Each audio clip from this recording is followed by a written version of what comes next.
Gerald Delet. I'm 83 years old.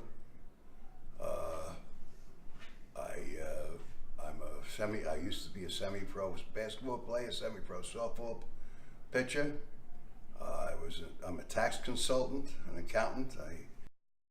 I manage many people in the entertainment business, such as Kool and the Gang and the Manhattans, Regina Bell.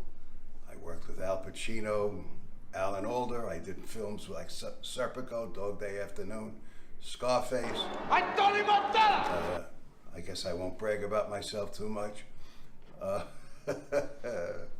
Phoebe Snow was another one of my acts, and I have a lot of good friends in the business, and I enjoyed every work I ever did in that business. I retired from the business at the age of 60, and I took up the piano. I took lessons from a famous jazz teacher called Lee Evans, and I started work outside in the clubs and so forth. I started knowing 3 songs. I now can play 1,100 songs. I'm making this album for the purpose of leaving something to my children. It was the whole idea at first. And I spoke with a fellow named Bill Dern, who managed New Edition, who I was part of at some point also. He said, why don't you make an album for the older generation and have all those people that sing with you now? I have a 90-year-old singer, I have 70-year-old singers, and it's never too late. And he said, why don't you do an album? And there's so many avenues to sell something like this.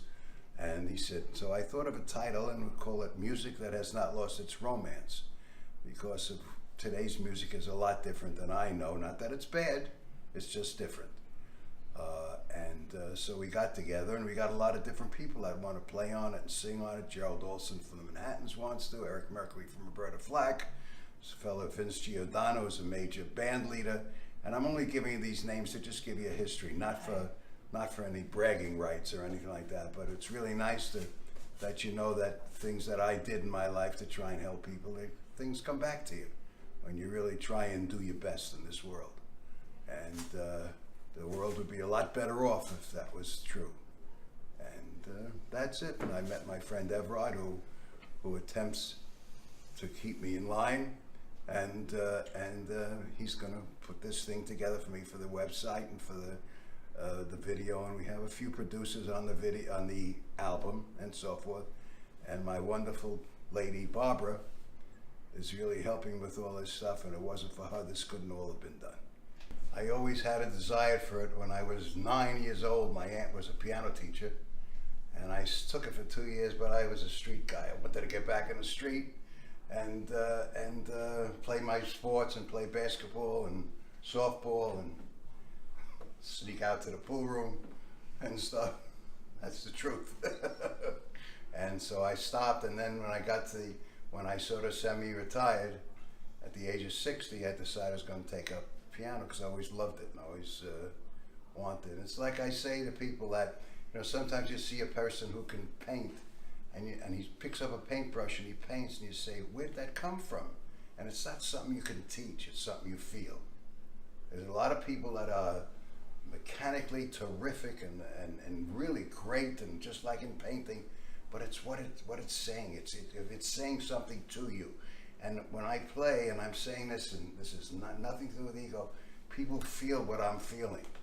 And it seems I've had a lot of compliments in the sense of that they say I relax them. They just feel relaxed with the type of playing. It's not so much so fancy, but they feel the notes.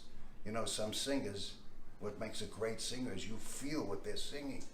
It's not about screaming or there are a few that can scream and get away with it, but most of the time you want to relax. You don't want to, unless I guess you're high somewhere or something, then it doesn't matter.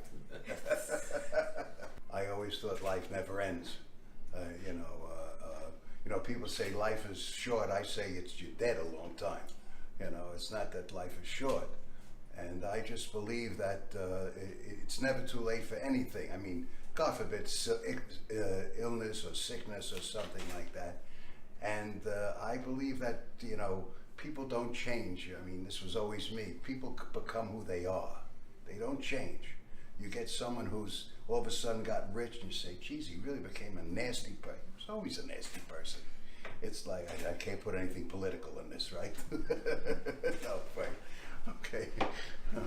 But I have a good example of who our leader, you know.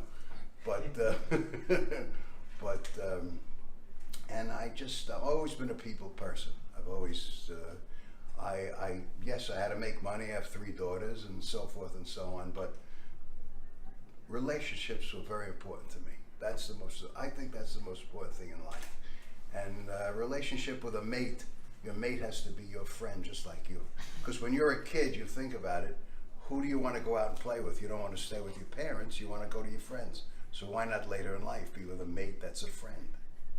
You know, all the other stuff wears off, friendship doesn't.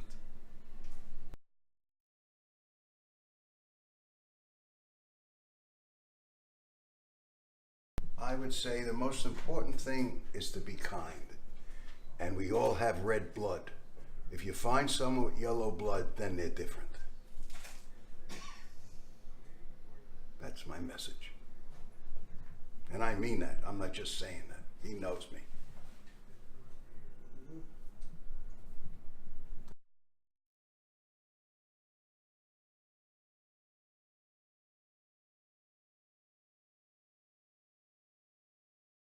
You want me to play it or not? Play, go for it.